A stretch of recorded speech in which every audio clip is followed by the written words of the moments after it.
Today I recite a story. एक बार एक व्यक्ति ने ध्यान में डूबकर पूछा, मैं कौन हूँ? ये शरीर तो बदलता रहता है। बचपन गया, जवानी आई, बुढ़ापा आ गया, पर जो मैं हूँ वो तो वही है। तभी भीतर से एक धीमी आवाज आई, तू शरीर नहीं, आत्मा है, और तेरी यात्रा इस जन्म से बहुत पहले शुरू हुई थी। धीरे धीरे उस व्यक्ति के सामने एक दिव्य दृश्य खुलने लगा। आत्मा की यात्रा की कहानी।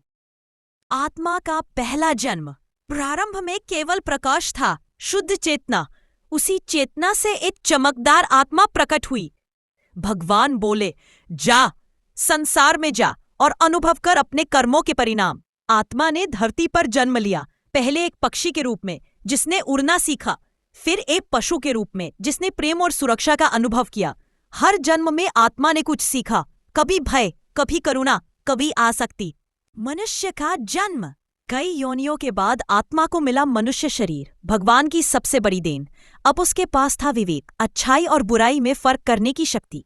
लेकिन जब आत्मा मनुष्य बनी, वह इस माया में उलझक गई। धन, मान, शरीर और अहंकार में खो गई। वह भूल गई कि वो कौन है।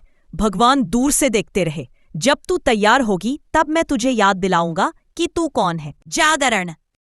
एक जन्म में आत्मा का जन्म एक साधक के रूप में हुआ। वह अक्सर प्रश्न करता, ये जीवन इसलिए है, जब सब कुछ नश्वर है तो क्या अमर है? वह ध्यान में बैठा, भीतर उतरता। धीरे धीरे उसे अनुभूति हुई कि उसके भीतर एक प्रकाश है जो कभी बुझता नहीं। उसे स्मरण हुआ, मैं यह शरीर नहीं, मैं आत्मा हूँ। अब जन्म और मृत्यु का भय, कर्मों का बंधन और मुक्ति की यात्रा। पर अभी यात्रा अधूरी थी।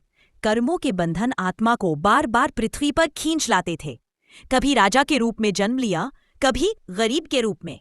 हर जन्म में उसने भोगा वही जो उसने पहले बोया था। धीरे धीरे आत्मा ने समझा, कर्म ही मेरा पिंजरा है और प्रेम, क्षमा और सत्य ही उसकी चाबी। एक दिन इसने सभी बंधनों को छोड़ दिया। न कोई भय, न कोई अभिमान, न कोई आसक्ति। तब भगवान प्रकट हुए और बोले, अब तू तैयार है, लौट चल मेरे पास। मोक्ष। आत्मा ने अंतिम बार अपने शरीर को देखा और मुस्कुराई। वह अब प्रकाश में विलीन हो रही थी, जैसे एक बूंद सागर में मिल जाती है।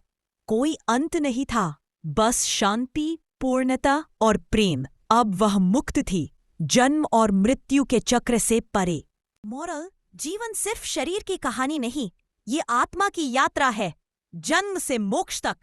आत्मा ना जन्म लेती है, न मरती है, वह केवल अनुभव करती है और विकसित होती है। जब मनुष्य ये जान लेता है कि मैं आत्मा हूं, तभी उसकी सच्ची स्वतंत्रता शुरू होती है।